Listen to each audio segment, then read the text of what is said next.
कैसे हो आप सब लोग। हमने लास्ट क्लास में पार्टनरशिप डीड के बारे में डिस्कस किया था। तो स्टूडेंट्स आओ चलते आज इससे रिलेटेड कुछ क्वेश्चंस करेंगे। जैसा कि सभी स्टूडेंट्स देख पा रहे हैं, हम टी.एस. ग्रेवाल बुक को फॉलो करने वाले हैं। ये सबसे बेस्ट बुक है। आओ कुछ क्वेश्चंस देखते हैं बेटा।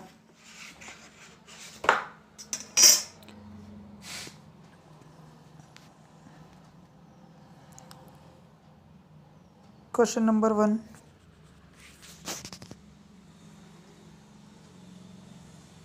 थोड़ा फोकस नहीं बन पा रहा है। Question number 1, in the absence of partnership deed what are the rules relating to. जैसे कि हमने आपको लास्ट क्लास में बताया था, अगर पार्टनरशिप डीड नहीं बनाई जाती है तो 5 रूल्स ऑटोमेटिकली अप्लाई हो जाते हैं अकॉर्डिंग टू पार्टनरशिप एक्ट 1932। तो ए पॉइंट में बेटा ये पूछता है कि सैलरी ऑफ पार्टनर्स, क्या किसी पार्टनर को सैलरी दी जाएगी? तो आप लिखोगे not allowed, salary not allowed. जैसे कि आप देख सकते हो अपने नोट्स में जो हमने लास्ट क्लास में आपको लिखवाए थे, सैलरी और commission not allowed to the partners. Okay, ठीक है। सेकंड है इंटरेस्ट ऑन पार्टनर्स कैपिटल। तो आप देख सकते हो अपने नोट्स में, interest on partners capital not allowed. Interest on partners loan only 6% given per annum.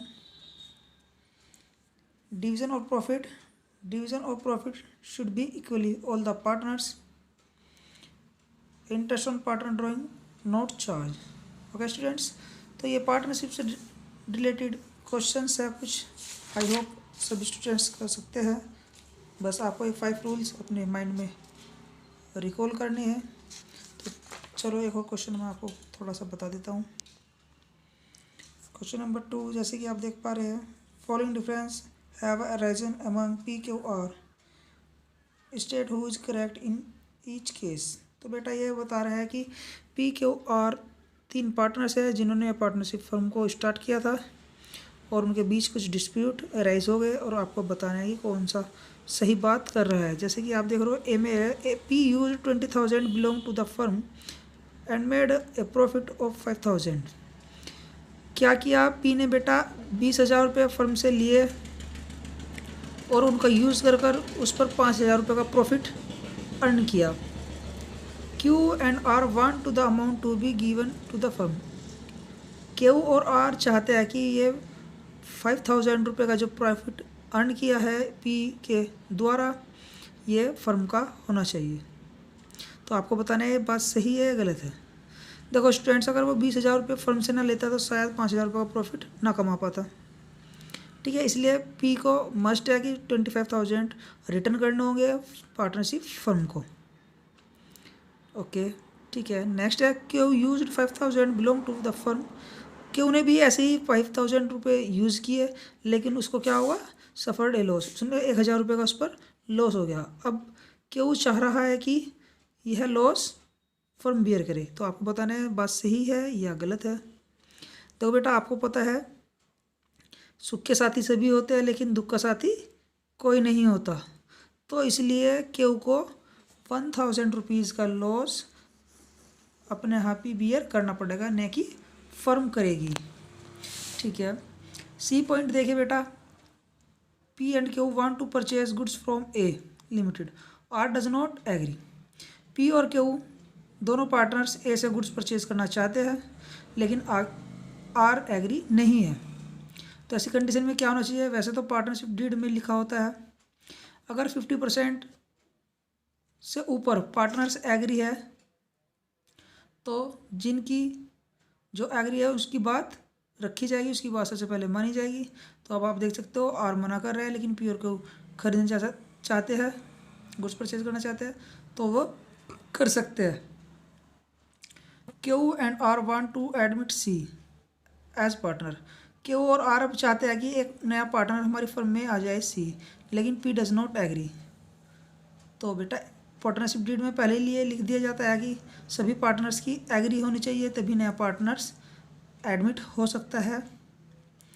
Okay, ठीक है। अब एक बार क्वेश्चन सी भी, थर्ड भी देख लेते हैं। ये कह रहा है ABC are partners in a firm, they do not have partners deed.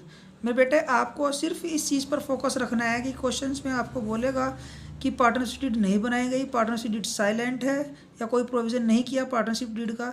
बस यहीं से आप ये 5 रूल्स ऑटोमेटिकली अप्लाई कर देंगे। ये कह रहा है कि at the end of first year, जब साल का लास्ट हो गया, जब उनका बिजनेस का साल का लास्ट हो गया, तो उनके बीच में कुछ उन्होंने फेस्ड की कुछ प्रॉब्लम्स। ये प्रॉब्लम्स क्या है, जैसे कि ए में दिया है A wants that interest on capital should be allowed to the partner, B and C not agree.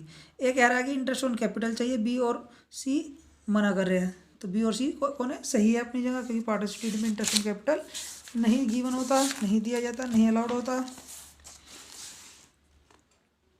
Second है B wants that the partner should be allowed to a salary but A and C, तो यानी salary भी not allowed होगी। ए और सी बिल्कुल सही कह रहे हैं, एग्री नहीं है।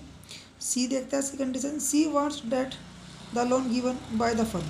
सी ने क्या किया, कुछ अमाउंट फर्म को लोन के रूप में दे रखा था, और वह 10% पर एनम के हिसाब से इंटरेस्ट चाहता है। तो उसकी बात सही है गलत है, उसकी बात बिल्कुल गलत है। ओनली कितना 6% गिवन होगा, ठीक है। डी देख लेता है, A B having contribution large amount of capital, that the profit should be divided in the ratio of their capital contribution, but C does not agree. देखो बेटा, ऐसे केस में क्या होता है, ऐसे केस में होता है कि ये कह रहा है कि ए बी, जैसे कि 3 पार्टनर है ए बी सी। ए ने सपोज 1 लाख रुपीज़ इन्वेस्ट किए, इसने 70,000 रुपीज़ इन्वेस्ट किए फर्म में, पार्टनरशिप फर्म में, और उसने 50।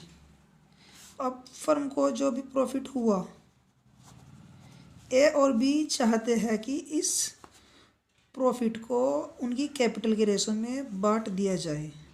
अगर हम प्रॉफिट को कैपिटल के रेशो में बांटेंगे तो सबसे ज़्यादा प्रॉफिट किसको मिलेगा, ए को, मोर प्रॉफिट मिलेगा। फिर उससे कम किसको मिलेगा, बी को, और लास्ट में सबसे कम किसको मिलेगा, सी को। तो ऐसा नहीं होगा, profit should be equally according to partnership deed. Okay students, okay thanks.